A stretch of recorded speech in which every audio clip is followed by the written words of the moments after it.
Hello and welcome back to Redefine Parenting. I'm your host, 𝙂𝙧𝙚𝙙𝙪. I want to welcome you to Spanglish World Network and her network on Zingo TV's channels 250 and 251. Please remember to download both the Zingo TV app on all respective app stores and iOS devices and Android devices.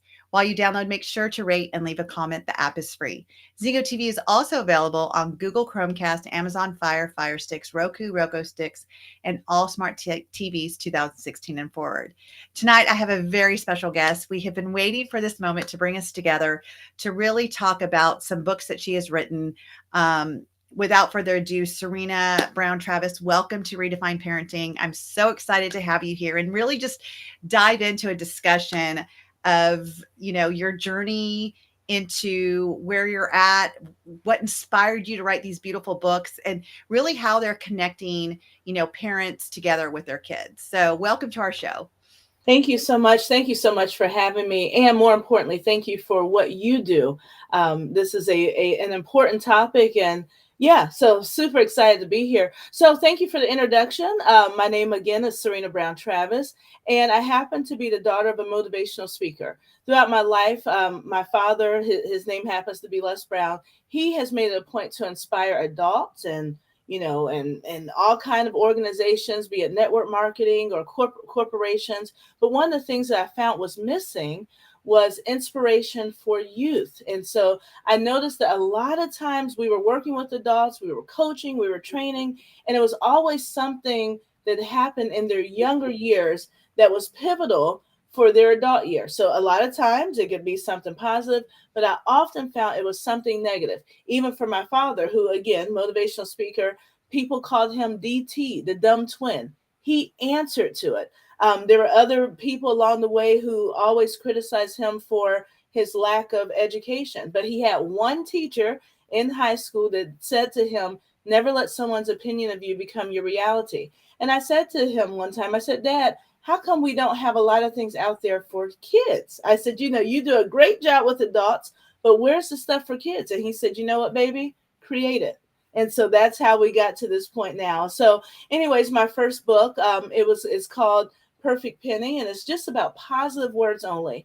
My father says, no one rises to low expectations. And one of the things that I found with that is that sometimes us children, as we were children, we did not hear a lot of positive words growing up. A lot of folks complained to us and, told us what we weren't doing right. And so I often wonder, how would children be if they heard positive words all of the time? And how would that redefine their life and their outlook on their everyday being? So that's what I did. So I dove into that, and here we are today. I love it. And, that is such a great question, because we say that our kids are a product of what they see and what they hear. Mm-hmm. And so if they're constantly hearing that they're not doing good enough, or they could have done better, or what's wrong with you, or that was dumb, or whatever, that's what they start to, create as their identity. Absolutely. But there's always something better. There's always something better. So that gives that presupposition that they're not good enough now. Absolutely. And I think that we adults, now, of course, as adults, we know we have our motivational sayings, never be fully satisfied, always look for the next opportunity. And that's great when you're an adult.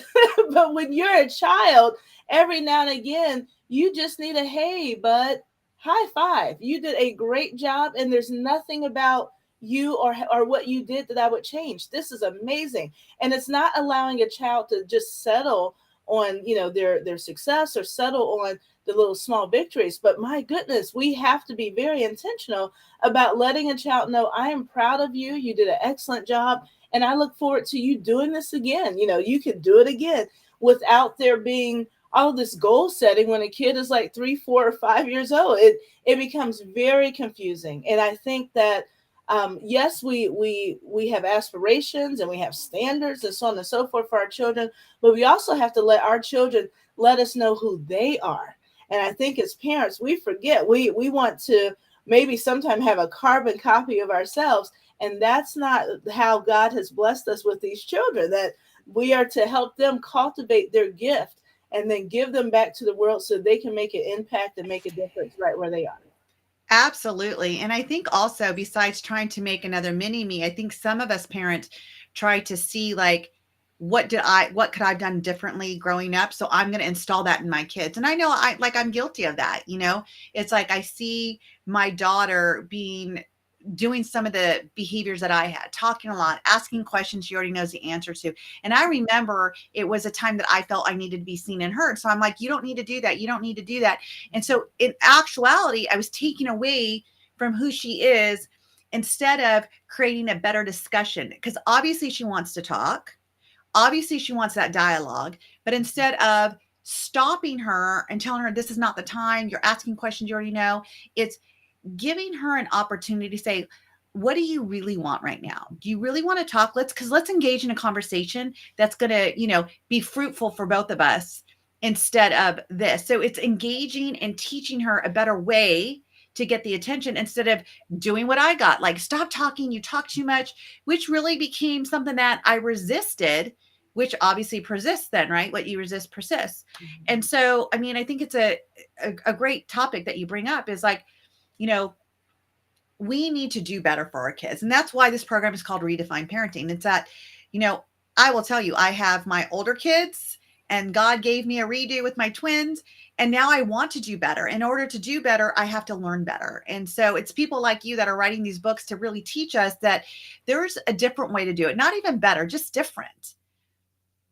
I agree. And, one of the things, as you were talking about your daughter who, may talk a lot, a lot of times our culture tells us, oh, you don't want to be a bossy girl. Right. And, and you don't, and for guys, for a young man, we want to see that leadership skill from him. And so there are things that we have done in our society. For instance, when I think of the Girl Scouts, I grew up a Girl Scout. The Girl Scout slogan was, on my honor, I will try. Well, wait a minute, what is try? And then you compare that with the Boy Scout, which is, on my honor, I will do.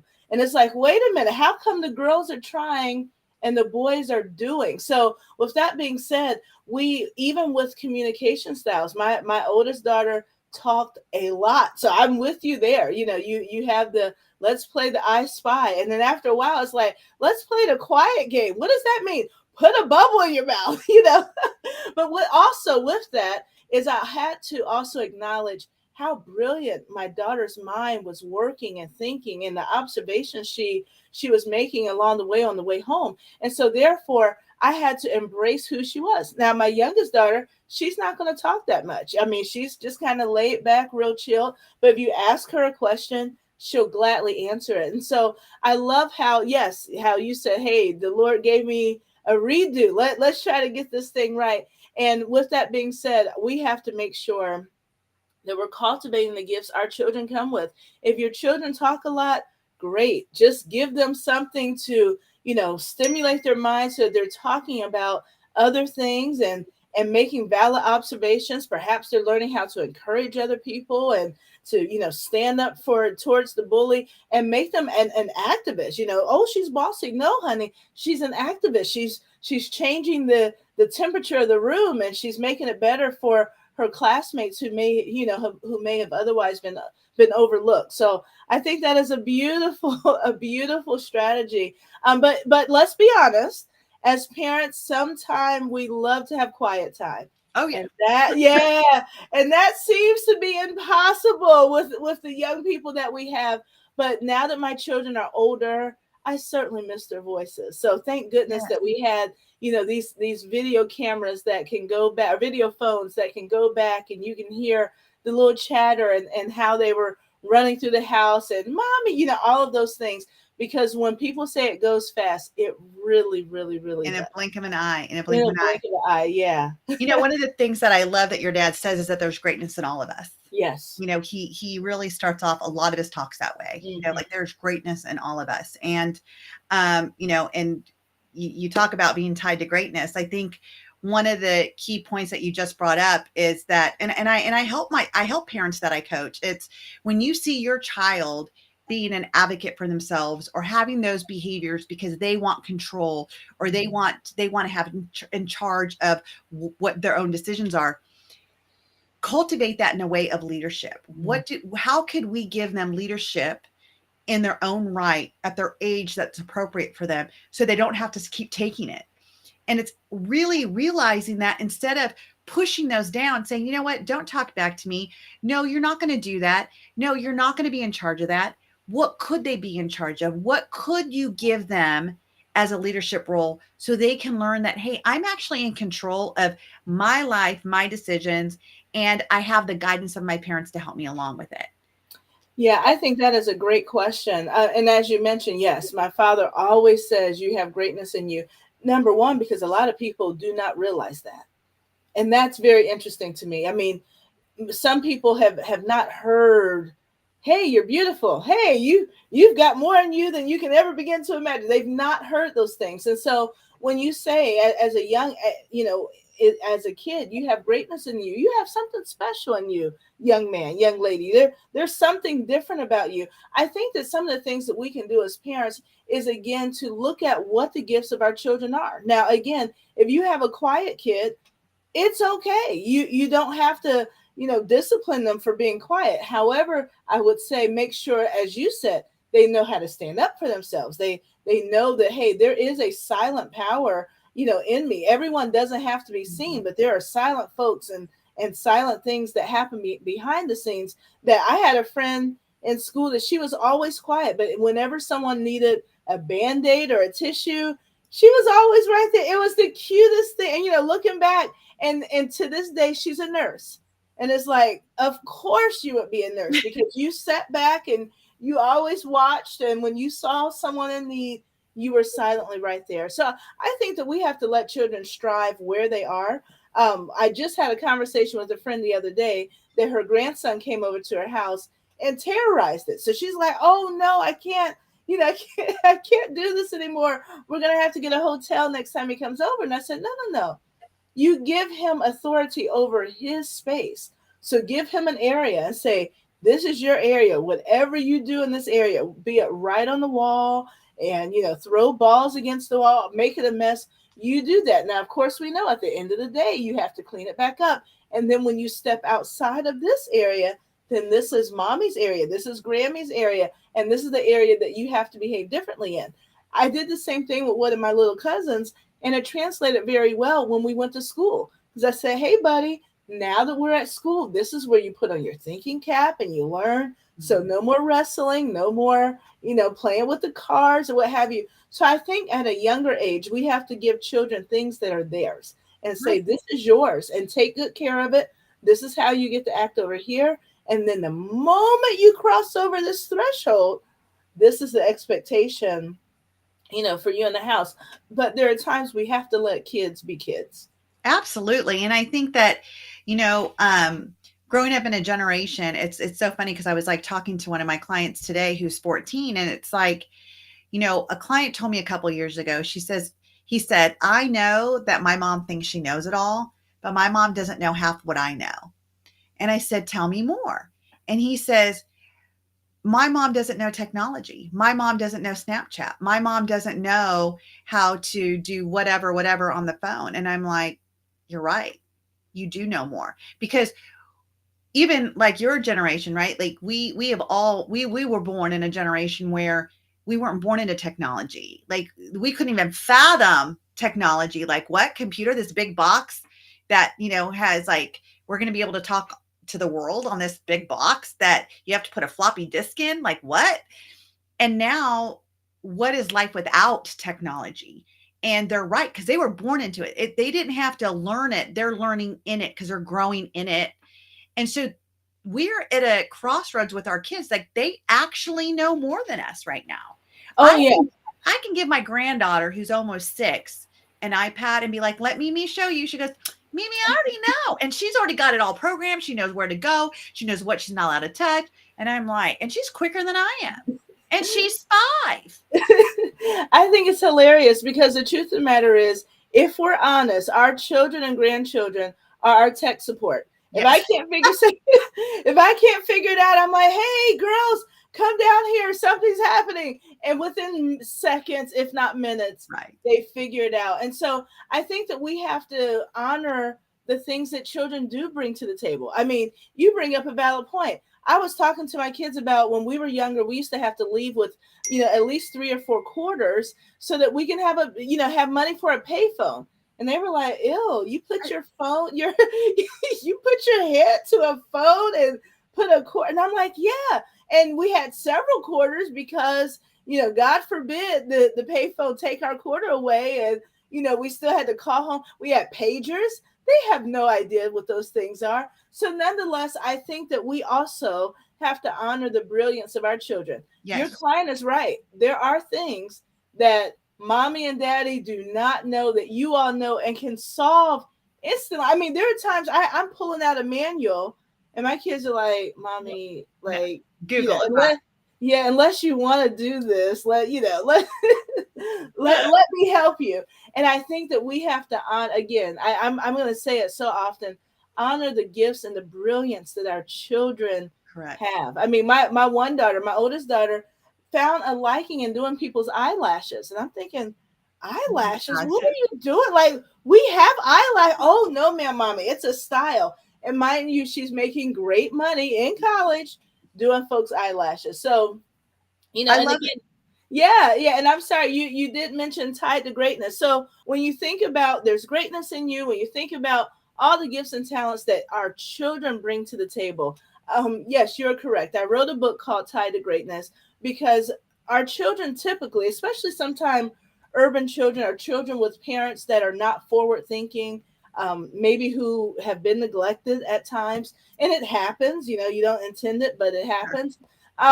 They forget, they have not been told what their gifts and values are. So Mhm. they turn on the TV, they turn on social media, and all they see are football players, basketball players. And there's nothing wrong with that. In fact, sports has been very helpful in helping children how to count and teamwork and leadership and so on and so forth. But there's so much more, as we know, so much more to life than just what you see. And so I created this book, Tied to Greatness. Here it is right here.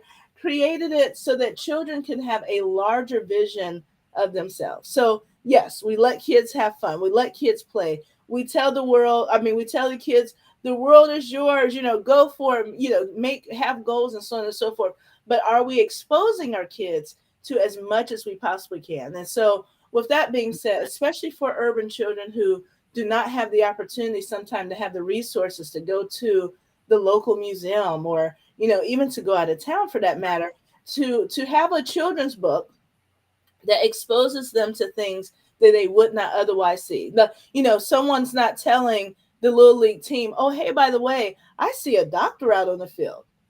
No, they're trying to be quarterbacks and Yeah.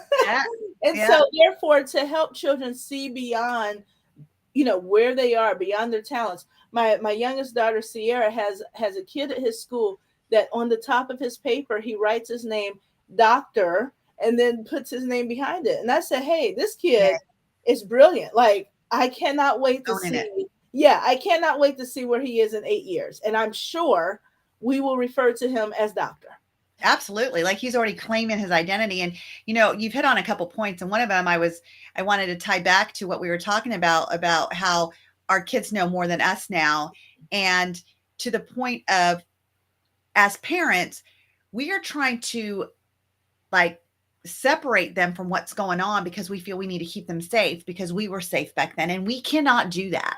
And it goes back to what you were saying, like, what are we holding back the resources that they need to be exposed to?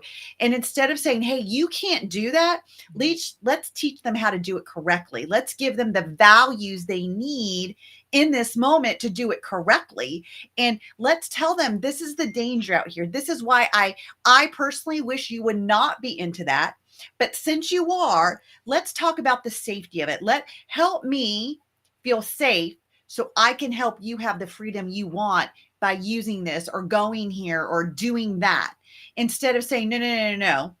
It's not okay. It's ruining your brain. Like families ask me all the time, how much screen time should we allow our kids? How much screen time do you want to allow your kids? Because I'm going to tell you, that's the one thing that the kids had during COVID.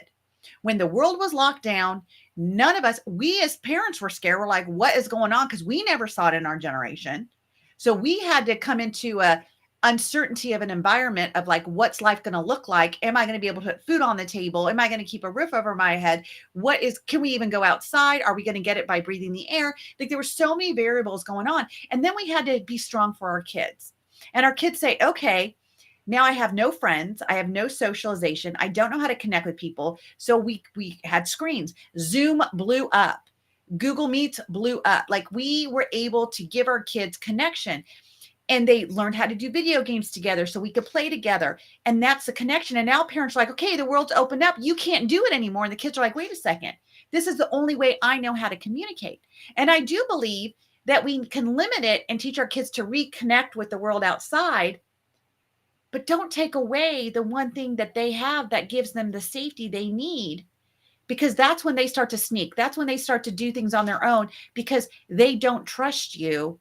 And they need to feel safe. Yeah, you bring up a very interesting point. When we were kids, we stayed outside and played all day. All night during the summer. In the Yeah. summer, all night. Yeah. So, I had to come back home and just check in to say, hey, Yep. Grandma, I'm doing fine. Hey, Mom, I'm doing good. But, we played outside all day to the point, as you know, we would drink water out of water hoses. We did not want to come home under any circumstances because we were having that much fun.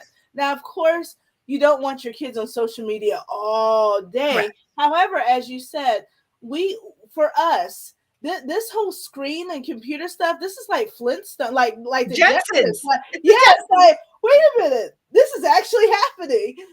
But I think that, as you said, there's a safe way without criticizing the children when they engage in social media. We don't understand what it's like to have a conversation with someone and then turn around and immediately post it on Facebook. Right. Because we had a phone conversation, and but for our children, it's, my daughter walks through the store and she's doing dances, and it's like, what are you doing? Sit still, what's wrong with you? And then oh, come on, Mommy, let's do a dance. Yeah. And here we are doing TikTok. And at first I'm like, girl, I'm in public. We cannot behave like this in public. But I realized for her, that was her quality time with me. That was her way of opening up, saying, hey, my mom's got some groovy moves too. And so who am I to shut that down and to take that opportunity away from her? The same way that we would say, hey, Mom, Dad, come outside and play ball.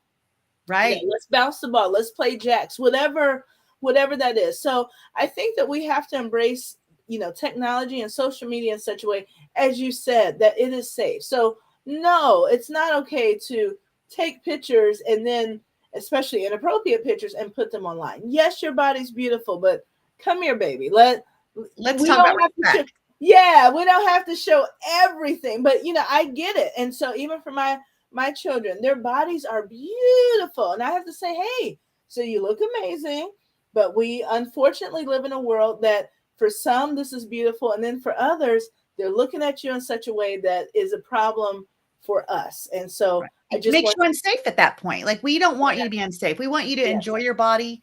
We want you to love your body. And we also want you to be safe about your body. And it's exactly what I'm talking about, is teaching our kids that, look, if we lay it out on the line, like, this is what we're afraid of, this is it. And sex trafficking is huge. It's the number one moneymaker thing in the world right now. And, no parents want to wake up to see that their kids are gone and you're never going to get them. And that's the reality we live in. You and I did not live in that reality back then. We didn't have the internet that plays a big part of it, right? We didn't have any of that. And as much as things are good in life, too much of anything is not great in life. And so it's teaching them in moderation. It's teaching them about reality. It's teaching them, how do you keep yourself safe? And what does it mean? And what does it look like to feel safe? And if you can take ownership of that, I will sleep at night and I can give you a lot more freedom. Yeah. And I don't know if our children actually understand and value safety more than they understand and value our plea to them that you're very important. You're very special. You have greatness in you, and therefore you cannot be everywhere. You can't do everything that everyone else is doing. And so with that being said, I just need you to learn when to separate yourself and when to say, I should probably go, or let me log off, or I don't know who this new person is in the group chat. Let me eliminate, this particular Them. conversation, Right. because you do raise a good point. It's not just, creepy men or creepy women. We have children, teenagers, unfortunately, that are engaging in, behaviors that is manipulating the minds of young people, and between sex trafficking or any other foul behavior. I mean, we have a case right here now in Columbus, Ohio, where unfortunately a young man is dead. He was killed by two teenagers, but their parents helped them. And it's like, whoa, whoa, whoa. What? There used to be safety when you say, oh, so and so's parent is there. And you go, oh, okay, that's fine. No, no, no. Nowadays, you have parents who are also engaging in behaviors with their children that's less than what we grew up with. I mean, if you said a curse word and someone's parent is around, someone said, Miss Smith Oh, is over there. Like, don't do that. We were serious about respecting our elders, but that was because they created a safety net for us. They created a level of respect. And so therefore, it was cool. It was easy. It was a community. It was a village. And so nowadays, even as we're articulating to our children, I had to tell my girls, every mommy is not like mommy. Every mommy is not like mommy's friend. So unless I meet them and get a good gauge for this adult, they are a stranger. You can be respectful, but we've got to use caution, and so nonetheless, it is a trying world for our children, but I do still believe that we won't live in the spirit of fear, that we will still, absolutely. yeah, Absolutely. that we're still shooting for things above, and looking to be a light, in the Yes. dying world, a light to parents, a light to teenagers, and even young people who have, unfortunately, some of them are struggling, as you know, with depression and low Anxiety, big self-esteem time. at such a young age. I mean, so I think that as much as we have so many challenges, we still have so many possibilities and opportunities to make a positive change in the world around us. Amen. And I will say this to your point. I think now also when the world is changing and it's a different generation by all means now, is that what I'm seeing, that a lot of parents want their kids to like them. And so they are trying to be their friend versus being their parent. And here's where the kids get confused. The minute the parent has to be a parent and be like, no, you're not. No, that the line in the sand's drawn. You can't. I'll let you do a lot, but that's one thing I'm not. The kid has a behavior, and now the parents are like, oh, whoa, whoa, what's this? Because the kids don't know. Are you my? Because yesterday you were my friend, hanging out with me and my friends, and today you want to be my parent, and they don't know which one to choose. And here's what I tell parents: your kids will always find another friend, but they only got one parent. Yeah. Be the parent, be the light, be the guiding light for your child. And as they get older, because I mean, you have older kids, I have older kids, like my 29, 25-year-old, I joke with them. We tell adult jokes now. I talk to them like adults. They're adults. For all intents and purposes, their brains are now developed. We can have those conversations, but there are still times I'm like, whoa, guys, still mom here. Still mom, and they get it because they're adults. And my older son, he has kid and one on the way. So it's like he finally gets what I'm talking about. You can't be their friend. They need you right now to be their frontal lobe because their frontal lobe is not developed. They need you to make the executive reasoning. They need you to help them with that impulse control because they definitely don't have it as children and teenagers. So it's walking that fine line of saying, I see you, I hear you, and I love you. And here's the boundaries because I want you to feel safe.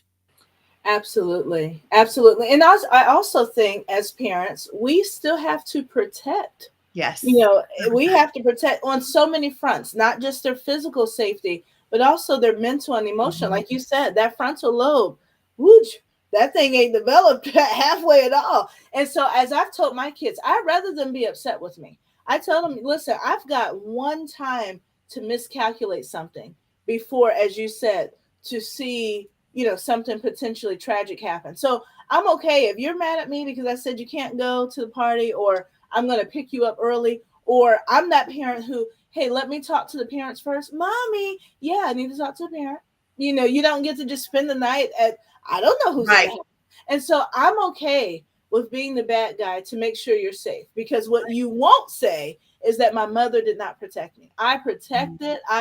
I will kill for, I mean, for us mama Right. bears out there, we will take it to the ends of the earth for our children. And so I 100%. would rather you be upset with me and to know that I've made a right decision, And so a lot of times we think, well, how do we know, that my child missed a party, nothing happened. Maybe I should send them to another party.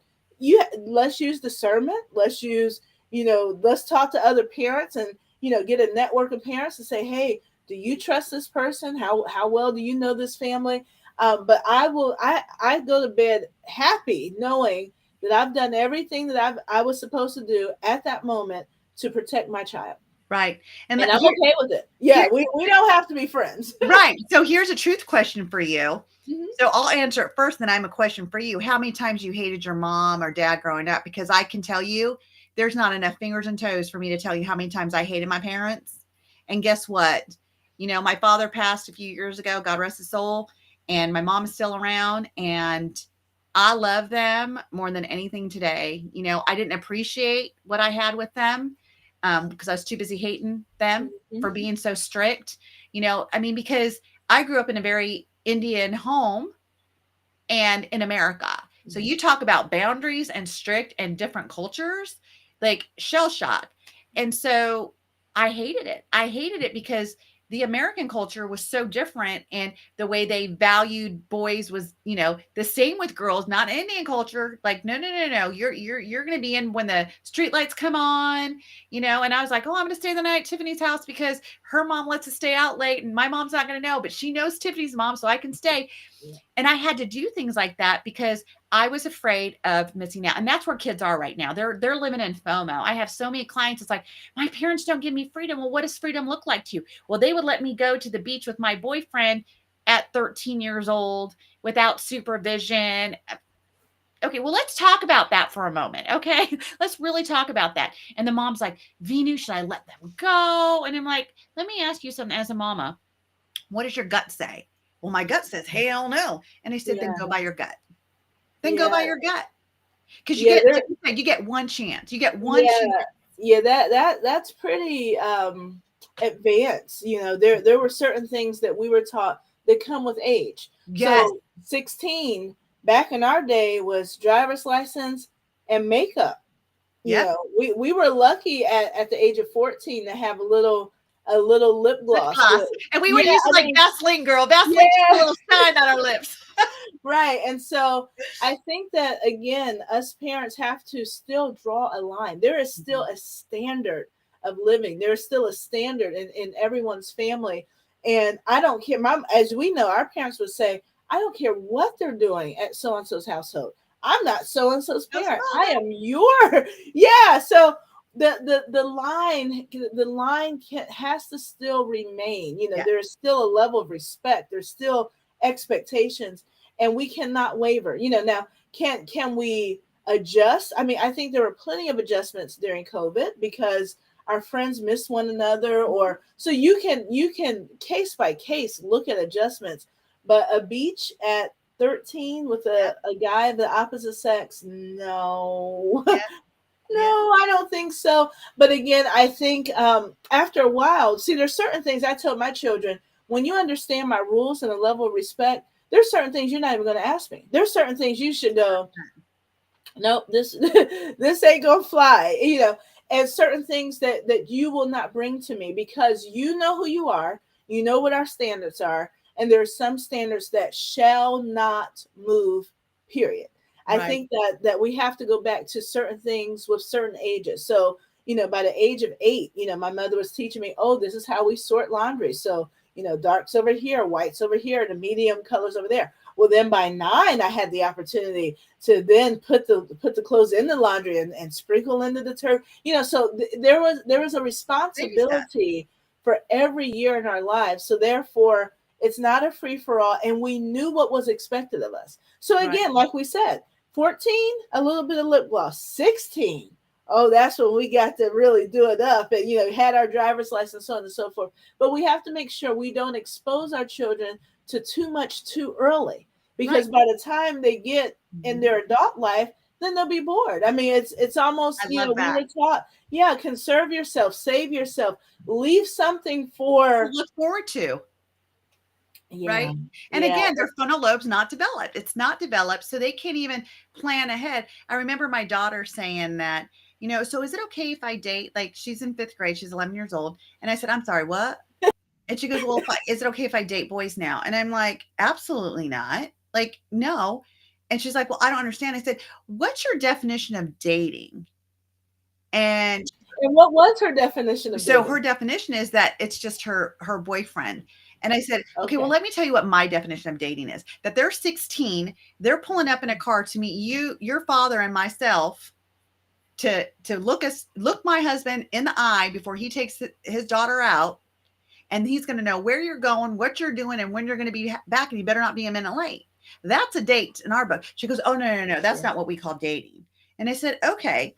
And then she tells me how she has some friends at school that their parents are taking on a date. Now, whether that's true or not, I don't know. And she said, so is it okay? It is not okay. Again, I am not their parents. And she's like, well, nothing's going to happen. And I said, you're right, because it's not going to happen under my roof. Like, you're absolutely right. Nothing's going to happen. And the point is, it's not about anything happening. And here's what I want my kids to know. It's not that I don't trust you. I don't trust the world.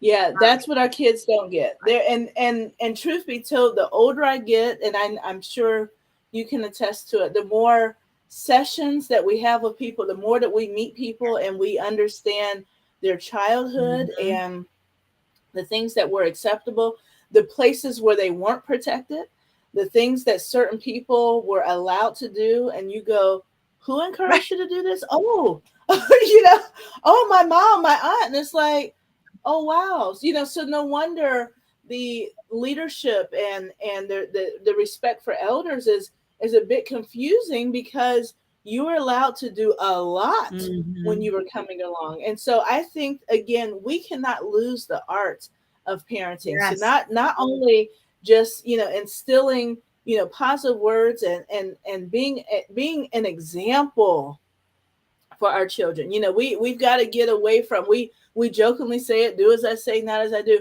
No, really, we have to truly be the example. We do not have our children fooled. Right. We do not. In fact, our kids now, with all this technology, thankfully I was on my best behavior. They're just recording in the house on the phone with their friends.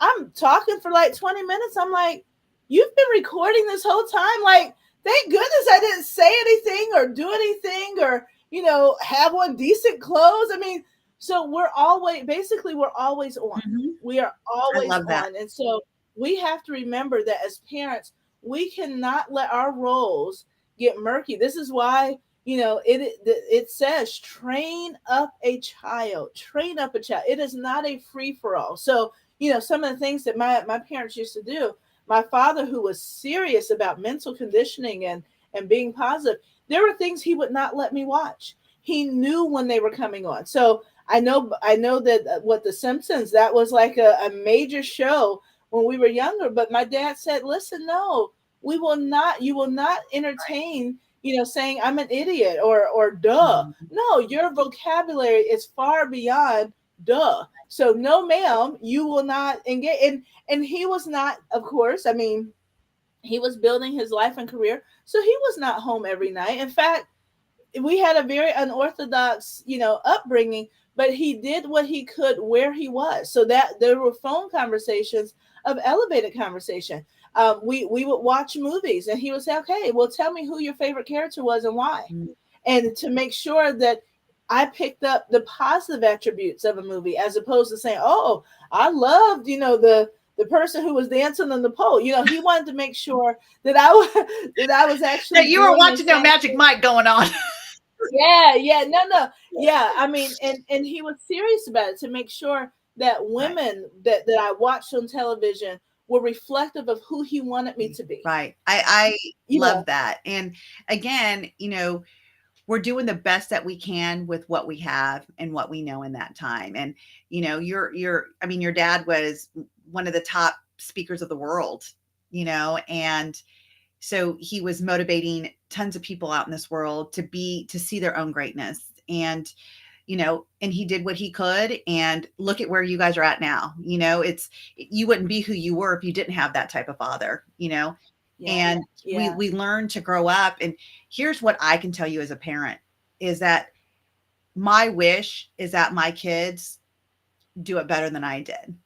And then my wish for my grandkids is that they do it better than their parents did, to leave that legacy, to say, this is my I think shortcomings that, and these are my gifts, and yeah, this is what I want to leave with you. And this is what I see in you. And it's really, I was reading, my son and I were reading Byron Katie's book, Tiger, Tiger. Like, she has great books that talk about her questions and turning around. And he said, I wish you would have gave me this book yesterday. And I said, why?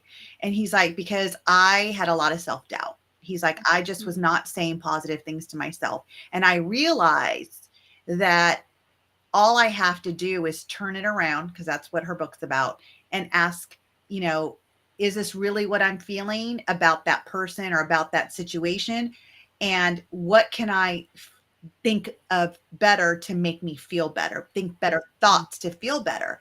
And I said, that's why your dad and I say, don't say I'm dumb, I'm stupid. I said, what does that even mean? If you get a problem wrong in math, you're not dumb. You didn't know it. That's not dumb. You can't be dumb from taking a chance on something you don't know. All it is a reflection of, hey, I don't know it, so let me go learn it. It's an opportunity, son. It's an opportunity, not a problem. And he's like, oh, I didn't think of that. So the other day, again, I heard him saying something like, really? Are you really? He's like, no. I said, so what do you need to think of differently right now? What do you need to think so you can feel differently? He's like, I need to think good thoughts. I said, so what would be a good thought? And he just did it opposite, exactly what Byron Katie was saying in that book. And I was like so impressed with him, because, even with us, if we want to create something better in our life, it first starts with a learning, applying, having the success, which encourage you to learn more and apply. But application is the secret sauce to creating something better in your life. Yeah. Yeah, I love, there were several things you said that I absolutely love. Number one, interrupting the negative words that your son was saying. Just, oh, I'm so dumb, or oh, that's stupid of me. I mean, I think we touched on that earlier, and it sounds trivial. However, those words show up in the least expected places, and then we start to act a certain way. We start to really believe, I can't do this. And it's like, whoa, where did that come from? And come to find out, you fed it to yourself. Right. And so I love that even at his age now, that you're like, no, son, that's not how we talk to ourselves. My father, if he heard us say can't, or, give ourselves a put down, he would say, no, cancel. So I know people thought we were crazy, because we would say something and then we go, cancel that, cancel. Oh, no. But it worked, because there are times now, of course, sometimes negative thoughts naturally seep into our heads because we live in a negative world. And then I have to, as you say, turn it around. So you feel like you're silly or you're dumb. Absolutely not. Well, I'm smart, Mom. I can do this. You're right. I've just got to apply myself differently. I've got to learn. Perhaps I need a tutor. Whatever that looks like, turning it around to make sure that we are being positive. We're only looking at things above, right, not beneath. And the things that are beneath, it is only people that we can help pull out of their situation. I mean, so I love how you helped him interrupt those conversations that he was having with himself. That's beautiful. And it's also like with, our families, it's helping them realize, also stack it. Like, wait, think of some time that you were smart. Tell me a time that you were smart or something that you did good. Tell me another thing, and stack that. So his brain has more evidence, because your brain won't lie to you. And that's really what it comes down to, is your brain won't lie. So if you are telling yourself, or your kids are telling themselves, and let me tell you, we are the worst. Because we have grown up to self-beat instead of self-build. And so they pick up on it when we don't even know they're picking up on it. And then they're doing it. Like, whoa, don't do that. But they're like, but Mom, I've seen you do it, right? And so Yeah. it's to interrupt that pattern. It's to create a different thought and then to find evidence so their brain can say, oh, wait, I am smart. Oh, wait, I remember that. I remember I got it wrong and then I got it right. Oh, I am smart. And tell Yeah. me more, I right? So, Yeah, I love the evidence. I mean, there are times where you get down on yourself, and then all you need to do is remember that, wait a minute, I've done this before. All is not lost. All I have to do is rethink it. And here's my daughter now. So grateful for her to bring my charger. Thank you, kiddo. But nonetheless, that's exactly what we have to do, to have a right, memory of how things have gone well for us. And so therefore we don't get it wrong. Even as right. kids have to remember, wait a minute, I am possible. This is possible. I have possibilities. I've been here before. I can do it. I did it before. I'll do it again. I love how your dad would say, cancel, cancel, cancel, because my husband and I, the way we have been raising our twins that are 11 now, we've told them from the beginning that can't is the biggest cuss word in our house. Like, you're not allowed to say can't. You're not allowed to say it. Can't is not a word that's allowed in this house. And we have, since they've been able to talk, we have always said, you're not allowed to say can't, you know? And because I believe the minute you tell your brain you can't do it, your brain gives up. It's like, why even try? Like, Yeah, words are that Mhm. powerful. It absolutely has quite the impact that, I mean, it's amazing. I mean, I have a friend that we used to call, unfortunately, we used to call her Crazy Jamie back in the day. And then, unfortunately, she had to work through a lot of things. And in her adult life, people were calling her crazy. And I'm like, you know what? Let me apologize for the role that I played. Because at first it was just fun and funny. But I realize now, well, I don't play around with words. Mhm. I don't, the power of life and death is in the tongue. So we don't play with just saying and speaking anything crazy over the lives of our children or our own lives. And so I think we have to be very conscious and very serious about making sure we teach our children positive words, seeing the best in themselves and the best in other people around them. Absolutely, absolutely. So this has just been so beautiful, just having this conversation with you. Thank you so much for coming in tonight. If you wanted to leave our listeners with any words of wisdom, if they wanted to find your books and find out and like really get them, uh, how, please tell our listeners how to find your books and if you want to leave them with any great nuggets. Sure. Well, first of all, you can find my books on Amazon, Serena Brown Travis. I have two that I absolutely love. This one here, Tied to Greatness. Again, it's really just to show children there's more to life than football, basketball, and sports, but you're tied to so much more, tied to opportunities, possibilities, being a doctor, a neurosurgeon, whatever that is. And so introducing careers at a younger age so that you have more to look forward to. And so that's one book I'm proud of. And then another one is nice, short, and sweet. It's called In Case I Forget to Tell You. It's a book I wrote just on the fly because I realized as a busy parent, dropping my children off at basketball and ballet and cheerleading, that I forgot to tell them how beautiful you are, how special you are, how much my children mean to me. And so I wrote this book for all of us busy parents who are all guilty. I mean, as much as we like to think we are the best parent ever, we are all Yeah. guilty of accidentally getting into that rush zone where we're, doing sight words in the car, eating food in the back seat, making sure that their shoes are tied and dropping them off and then going, oh, wait, in case I forget to tell you, I love you. You're so special to me. And so, anyways, I so appreciate this opportunity and the work that you're doing to help parents alike, parents and children alike, for us parents to say, hey, you know what? I messed up a little bit, but all is not lost. We can all turn it. We can all correct. We can all do it better, and it's possible. I mean, it's possible to do. And I think that if we even as parents get down on ourselves, what you focus on the longest becomes the strongest. And so if we recognize that there are things we need to do, then we'll make those positive adjustments so that we can positively turn our lives around to make sure that we positively impact the lives of our children so that we can all be better people and leave a great mark on this world. Yes, yes. Wow, Serena, thank you so much for being here. So much pearls of wisdom that you've given our listeners today. I can't thank you enough. If you And I appreciate you. Thank you. If you are finding value in our conversations here on our show, please join our Redefine Parenting group on Facebook. Please download my free ebook, Teach Your Children That They're Enough.